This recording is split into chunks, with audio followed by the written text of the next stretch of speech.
everyone? It's D-Man number 5. If you couldn't tell by the title card or the thumbnail or my fucking shirt, let's talk the new Spider-Man show. So, Your Friendly Neighborhood Spider-Man has wrapped last week. And again, I feel like I'm always apologizing. I'm sorry I'm late. It is really hard to make YouTube videos, especially weekly ones when you're in college, I have realized.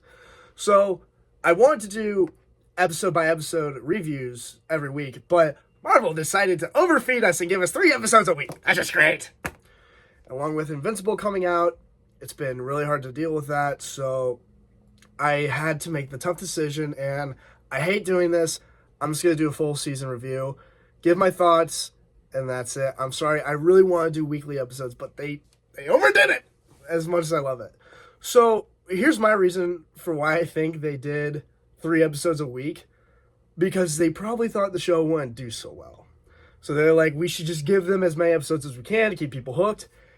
And I think that was a good idea, because each 3 episodes that were released felt like its own like comic book story contained, and it worked. So what I think of the season overall, I thought it was good. I had a lot of fun with this show in certain areas. I like how they changed up some characters.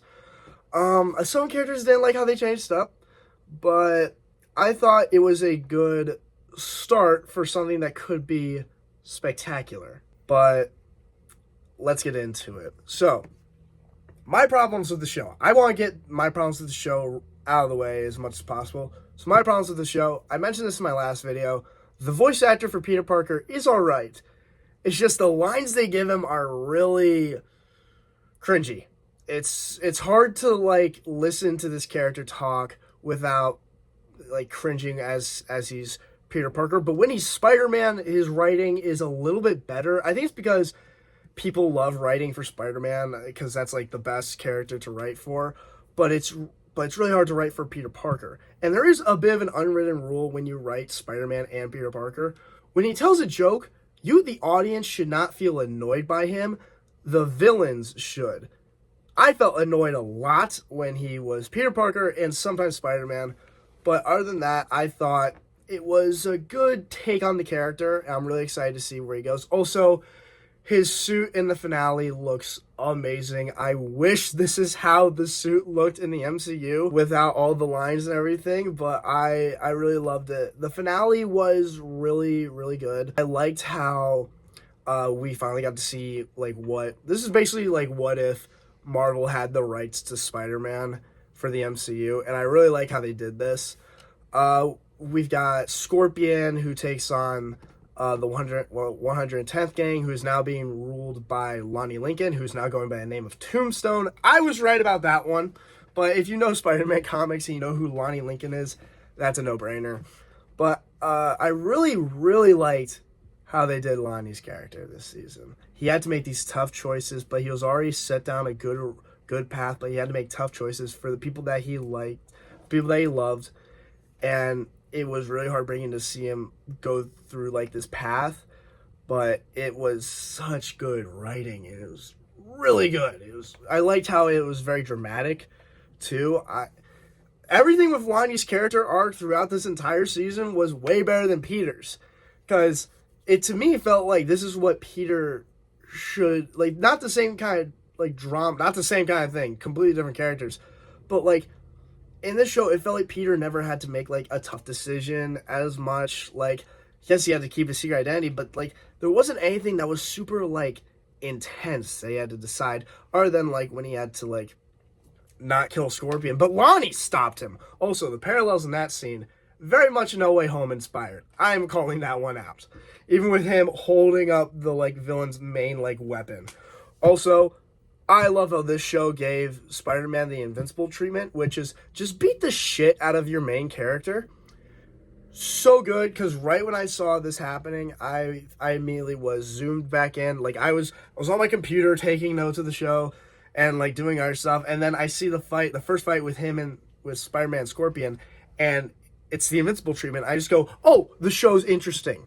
So, not saying that the show isn't interesting. It's just, like, it feels... like, so to me it felt like I was watching a kid's show that like I didn't really need to watch, but then it had some adult elements where I was like, okay, cool. That's one thing I have to say I didn't really like about this show. It felt too childish, which I get. It's supposed to be for younger kids and stuff like that. I'm probably getting like way too old to like watch shows like this. But if you're gonna have like, if you're gonna give Spider-Man the Invincible treatment, sometimes try to make it so it's not. Try to make the dialogue a little bit more better, please. It's so hard to listen to Peter Parker say these cringy things like Parker out, like so stupid. I know they're not trying to do Tom Holland, but it felt like he was doing a Tom Holland impression half the time. But I still enjoyed the show. I thought each episode was unique. I loved how there was actual plot going on and like there was an unraveling story of like stuff happening. Like there's a mystery too. That's one thing that I got like a little bit of a Spectacular Spider-Man feel from it. As more crime kept happening, the more we got closer to like who was causing all of it. Kind of like in Spectacular Spider-Man first season, where we find out all these supervillains and everything are coming up from Tombstone. So another parallel, Tombstone's in the first season. Oh my god! Marvel, please just give us Spectacular Spider-Man back. That's all I want. That's all I want. What? Let's get back to Your Friendly Neighborhood Spider-Man. I liked how this incorporated a lot of Spider-Man's old rogues gallery, that obscure rogues gallery that not many people are familiar with. Like, obviously, we got hint towards the Rhino, the Chameleon. Doc Ock is in this. Venom is in this, because by the end, you know, piece of symbiote falls out. We're never going to get a correct, like, accurate depiction of that story, I don't think. I think, like, Eddie Brock and everything from that storyline, we're not going to see again. The Raimi movies were the last bit of it that we're ever going to see that story done. And that's sad. But it's...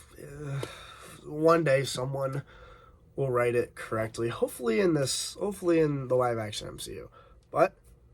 what was I going? Oh, yeah. Spider-Man's villains. Yeah, we get Rhino, Chameleon, Venom... Doc Ock. By the way, I remembered seeing that Doc Ock was going to be in this show, but the way they have him in it is really cool. Also, Iron Man's in the show just for a little bit, because this is taking place around the same time as Civil War, so they have him come in, and it's really cool. The voice actor, I believe, is from Avengers Assemble, which is the Disney cartoon. Not to be confused with Earth's Mightiest Heroes, which is another show I would love to have come back. But it was really cool to like have the bigger Marvel universe in this. Doctor Strange is in it for 2 episodes in the premiere, and he was in the finale. Okay, let's talk the finale. So they do an interesting take with how Spider-Man became Spider-Man, and like basically grandfathering like his timeline. So it's an endless loop that like this had to happen. So what happens in this is that when Peter got the Invincible treatment when fighting Scorpion, he, was bleeding. Oscorp took some of his DNA, put it into a spider that looked a little bit like the spider that bit him, if you didn't get a closer look. Then the next episode, the finale, they're trying to open a dimensional portal at Oscorp. For some reason, okay, so the reason why Peter had this internship at Oscorp was so that they could make a transdimensional gateway into other universes. So they combined all the interns' projects, that includes Peter's, and then they bring in the monster from the first episode, and Doctor Strange shows up and it's like, you cannot do this. And then the one thing that, like, this is a show that I've noticed that you have to keep a bit of your attention on. Like, you have to notice some little stuff to it. Because when Osborn is talking to Strange, he says, you'll pay for, like, what you did at Midtown or whatever. And Doctor Strange just goes, what are you talking about? That should have been your hint that this is the time, that something's off. Something's off. Then the monster appears, Doctor Strange and them fight, and then he activates the Time Stone, and they go through a portal to the first episode. So that means that Spider-Man was always meant to be bit by the spider that bit him, and it's a crazy time loop, and I love that. I think that's a really creative way to have a really creative way of the character's origin story. Obviously, we're all used to, radioactive spider in the, laboratory biting him. But this was an interesting one. And I love how Peter, accepts that things happen for a reason, even when it feels like they shouldn't. And this was something that had to happen to me, and it's going to. So like, it's a constant time loop that like he will always be bit by that spider. Now, when I saw that when Osborn said we're gonna work on more radioactive spiders, I immediately thought Miles Morales, Gwen Stacy, and we're already getting Gwen Stacy next season as Spider-Woman. Okay, so here's what I'm worried about with that. It's going to overshadow Peter's importance of being Spider-Man. Because if you have too many Spider people in the same universe, Spider-Man's not going to be all that important. But, and they already said they're going to include Miles Morales too. So, like, if we have 3 Spider people, it's going to overshadow Peter's story. Now, maybe it won't. Maybe it will. Who knows? The show is I'm very inconsistent with how I feel about this show's directions and some of their ideas. Like, I love the idea for Tombstone. I don't like the idea for Peter sometimes, of, like, his character, because, like, he doesn't really have angst. I don't get why he's trying to, like, want to do good, other than, like, oh, I'm just a good person. Like, we get that, but, like, in the comics, Peter is sometimes a jerk. And until his uncle, like, dies and does, like, the whole great power comes great responsibility thing, that's when Peter realizes that he has to be a good person and use his powers for good. In the beginning of the show, he's already a nice person. He doesn't really have that much of a limit until he cracked at Scorpion, which was great. But I don't get why this kid is doing this stuff. Like, what's his angst?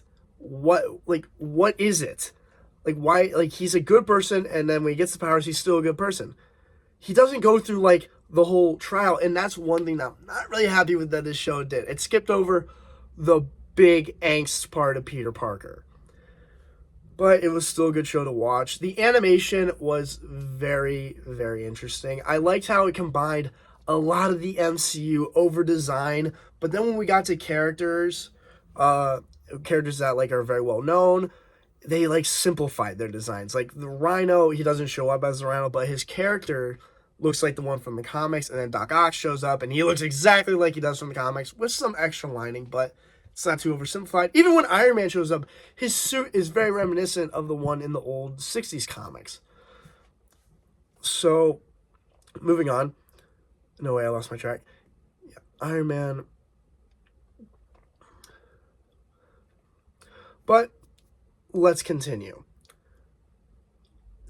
Osborn. So, one thing that I know is going to happen with Osborn is that they didn't hint, well, they did kind of hint at this. Green Goblin's coming. Like, they showed us the glider in a couple episodes. They've showed us some, like, serums he's working on and other stuff like that. Osborn is cooking up to being a villain, and he's gaslighting Peter a lot by, like, bringing in Harry, and then Harry becomes his friend. I really want in the next season for Harry to, like, reveal that, like, he was pretending to be Pete's friend so Osborn could get close to him. But I don't think that's going to happen. I don't think that show will take that direction, possibly. But Norman's character throughout the show was very interesting because you have this looming threat of this guy is the Green Goblin, but nothing's coming to it. Like, they haven't shown it yet, but you know it's coming. And it's just like this, you just know it's there. It's this shadow. It's literally his shadow. And you're just like waiting for it to like come alive. And I thought Norman being the one to recruit Peter for the internship was really good. A good what if twist on instead of it being Iron Man. But he's still like trying to prove himself to Osborn, who gives him the line, with great power comes great respect, which is a good twist on the line. But his angst is the same as it is in Homecoming, where it's, I gotta prove myself to Mr. Stark. No! Peter Parker's angst is, with great power comes great responsibility. I have to use my powers responsibly. It's not that. Ugh. I just want Peter's original angst back. That's all I want, but they won't give it to us. But, I digress. I still think the show was very entertaining to watch. It's just some ideas were very hard to wrap my head around, because now these will probably become the norm for more Spider-Man comics to come out. And we won't get like we've gotten like looks at some of Peter Parker's obscure rogues gallery, but now we're going to be missing famous story plot lines. Like, we're not going to get Eddie Brock. We haven't gotten J. Jonah Jameson or the Daily Bugle. We're not going to get Ben Parker. Oh, before I forget, Peter Parker's dad is in the show, and he's in prison. That's cool, because we never really touch on who's Peter Parker's parents and what happened to them. So really cool that we get to see his dad and that his dad's in prison. And I'm sure I immediately thought to myself when he showed up, I was like, did he kill Uncle Ben? He must have been the one to kill Uncle Ben. He probably didn't, but ooh, what are they gonna do with him in the second season? Ooh, maybe they'll make him Venom. Okay, that'd be better, because I'm worried they're gonna make Harry Venom like they did in Spider-Man 2, the video game, and in Ultimate Spider-Man. By the way, I am not happy with how they've been doing Venom in the past couple of years. They've skipped over Eddie Brock and just give it to Harry as like, Harry has a disease. No, Harry should not be near the symbiote. He should be Green Goblin, because in the comics he becomes Green Goblin and tries to become a hero. Instead, they just give him the symbiote and make him Agent Venom sometimes, or just Venom. That's not how it should work. It should be Peter Parker, Eddie Brock, and then Flash Thompson. By the way, Flash Thompson isn't even in this show. I thought he was going to be. He's not. We're skipping so many characters that are important to Parker. This show, it's inconsistent, but I love ideas that it has. It's just some of the ideas are just really, really hard to like sometimes, because they're overshadowing events in the comics that are really important and that are like staples to Spider-Man's character. But overall, I thought the show was, again, really fun. The final swing in the last episode is so beautiful. I love the design, the artwork, the animation is top notch. I just wish some characters or some story elements just stayed a little bit the same. If it ain't broke, don't fix it, but fix some small elements of it. Not too much, just whatever. But I enjoyed the show. I'm looking forward to season 2. Can't wait to see more of the characters. Oh, it was really cool to see Daredevil too. Forgot about that. How can I forget about Daredevil? Charlie Cox played him. It was really cool to see Daredevil in it. It's just like kind of felt like he didn't really need to be there, weirdly. But other than that, it was really cool. Show, a lot of fun. Again, some ideas, a little weird, a little out there, but I had a great time with it. Can't wait for season 2. That's all I got for today. Thank you all so much for watching. Don't forget to like, comment, subscribe, and share. I'll see you all in the next one. Bye.